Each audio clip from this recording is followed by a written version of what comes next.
Bonjour, je vais vous présenter un outil édité par l'édition CEDRAP et dont je suis l'animateur au niveau de la conception, qui s'appelle le mini syllabaire.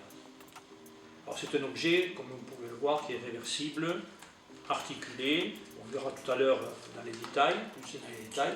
D'abord, on est sur le plan global, pédagogique et théorique. Aujourd'hui, je crois que les deux types de méthodes qui s'opposaient pendant des années maintenant, il n'y a plus qu'elles s'opposent.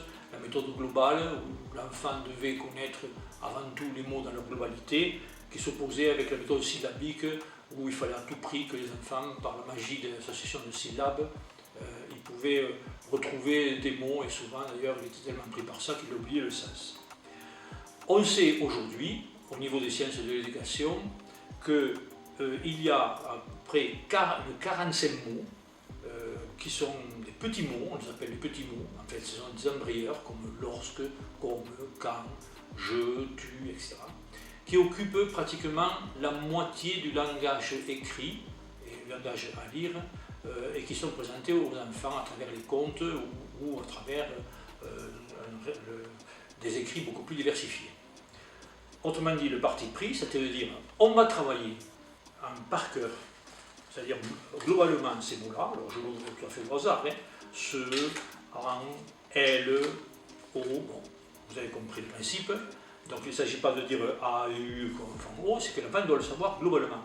Une fois que l'enfant connaît globalement ces mots-là, ces 45, d'ailleurs ça peut commencer en grande section, surtout au CP, et peut-être même se continuer en CE1. Une fois qu'il connaît ces embryons-là, il connaît pratiquement la moitié de langue écrite. Et ensuite, il y a des mots usuels. Normalement, il y a 500 à peu près mots à cet âge-là qui sont intéressants pour l'enfant. Alors, on n'en a pas, on ne va pas travailler 500, mais si on en a pris 50, vous voyez, comme un lézard, ici c'est un insecte, enfin, peu importe, ça c'est presque accessoire. Mais on va aussi permettre globalement de connaître quelques mots. Mais ça, à la limite, c'est pas ça le plus important. Le plus important, c'est qu'on connaisse ces embryons-là. Alors, ce travail va se faire donc sur une partie ici de l'outil. Et si je retourne, là, par contre, il va travailler au niveau de la syllabe. Alors, au niveau de la syllabe, par exemple, il va prendre le B, qu'on va associer au A, certes, mais qu'on va associer aussi au rond, bon, et que je peux aussi le clon. Alors, clon n'a pas de sens, alors que bon a du sens. Donc, ça donnera lieu justement à un travail intéressant de l'enfant pour séparer les mots qui sont de type signifiant ou significatif. Alors, autrement dit, cet outil, non seulement il est complet, il est actuel, mais en plus, il a l'avantage d'avoir plusieurs degrés, plusieurs niveaux d'utilisation et de difficulté. On ne va pas bien entendu utiliser de manière exhaustive toutes les possibilités de l'outil pour un enfant de grande section, si ce n'est faire juste quelques petites activités, quelques jeux, et le prolonger de manière beaucoup plus forte en CP. Presque à lui seul, ça pourrait être l'outil de la classe. Et un avantage aussi très important, ça va permettre de travailler ce qu'on appelle l'auto-socio-construction, qui est un mot bien compliqué pour dire permettre aux enfants de travailler ensemble, de travailler par deux. Donc on en a un pour deux élèves et on se lance des défis. Je te lance un défi, dis-moi ce qui est écrit là, voilà, bien entendu, alors, ça n'est pas le moment de l'année, et à ton tour de me lancer un défi, etc. Donc c'est aussi un outil pour lancer des défis.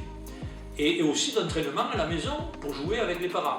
Donc quand on équipe une classe avec 1 pour 2 par exemple, c'est largement suffisant. Et en plus, les éditions CEDRAP ont fait l'effort qu'il ne soit pas cher, il faut moins de 10 €, comme ça avec très peu d'argent on équipe la classe. Et ça pourrait remplacer, je le répète, toutes les méthodes qui sont déjà existantes. Parce qu'une fois qu'il y a ça, plus le savoir-faire et la professionnel de l'enseignant, c'est suffisant. Et la partie guide d'ailleurs, c'est amusant parce que d'entrée, d'une manière succincte, tout est dit en quelques phrases. Ça reprend à peu près ce que je vous ai dit là, mais de manière un petit peu plus complète. Voilà, et bien écoutez, je souhaite que ça puisse vous aider dans ce travail.